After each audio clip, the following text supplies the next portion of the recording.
વડોદરામાં swine flu એક દર્દીનું મોત થયું છે ત્યારે દર્દીના મોત બાદ પણ એસએસજી હોસ્પિટલનું તંત્ર ઘોર નિંદ્રામાં હોય તેવું લાગી રહ્યું છે।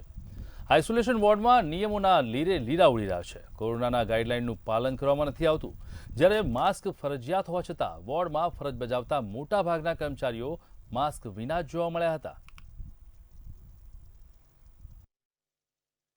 વોર્ડમાં તમે માસ્ક વગર ફરી રહ્યા છો?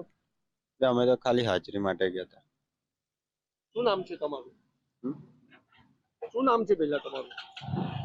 શું નામ છે તમારું? પહેલા પૂછું છું, જવાબ તો આપી દો। જય નામ છે। તમે અહીંયા શું કામ કરો છો? સુપરવાઇઝર છું। વોર્ડ છે, આ કોરોનાનો વોર્ડ છે, ત્યાં માસ્ક પહેર્યા વગર પાણી ભરવા ગયા, કોઈએ રોક્યા નહીં તમને? ના, કોઈ બી નહોતું સર, કોઈ બી નહોતું સર। ક્યાંથી આવ્યા છો પાણી ભરવા? પાછળથી। સરકારી સુરક્ષિત ગણાતી નગરી વડોદરામાં સ્વાઇન ફ્લૂથી એક દર્દીનું મોત થયું છે। સ્વાઇન ફ્લૂથી એક દર્દીનું મોત થયું છે, છતાં પણ સયાજી હોસ્પિટલનું આઇસોલેશન વોર્ડમાં ઘોર બેદરકારી નજર પડે છે।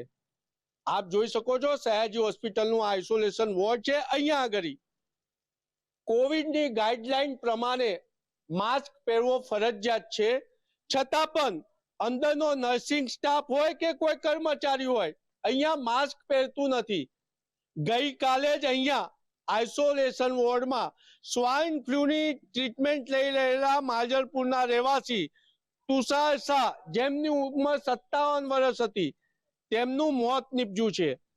કહી શકાય કે સ્વાઇન ફ્લૂથી એક દર્દીનું મોત થયું, છતાં પણ સયાજી હોસ્પિટલનું તંત્ર ઘોર નિંદ્રામાં પોડી રહ્યું હોય તેમ લાગે છે। ને મીડિયા જ્યારે સયાજી હોસ્પિટલના સુપ્રિન્ટેન્ડન્ટનું નિવેદન લેવા ગયું ત્યારે એ આંખ બબૂલા થઈ ગયા અને તેમનું કેબિન છોડીને બહાર નીકળી ગયા। સંવેદનશીલ સુપ્રિન્ટેન્ડન્ટ પોતાના વિભાગમાં કોરોનાની ગાઈડલાઈનનું પાલન નથી કરતું, પરંતુ મીડિયાને જોઈને પોતાનું કેબિન છોડી દે છે। એટલે સત્ય ન સ્વીકારનાર સુપ્રિન્ટેન્ડન્ટ પોતાના આઇસોલેશન વોર્ડમાં કોરોના ગાઈડલાઈનનું પાલન નથી કરાવી રહ્યા તેવું સયાજી હોસ્પિટલમાં ચર્ચા છે। કેમેરામેન કેતન સિંધે સાથે નિલેશ બ્રહ્મભટ્ટ, મંતવ્ય ન્યૂઝ વડોદરા।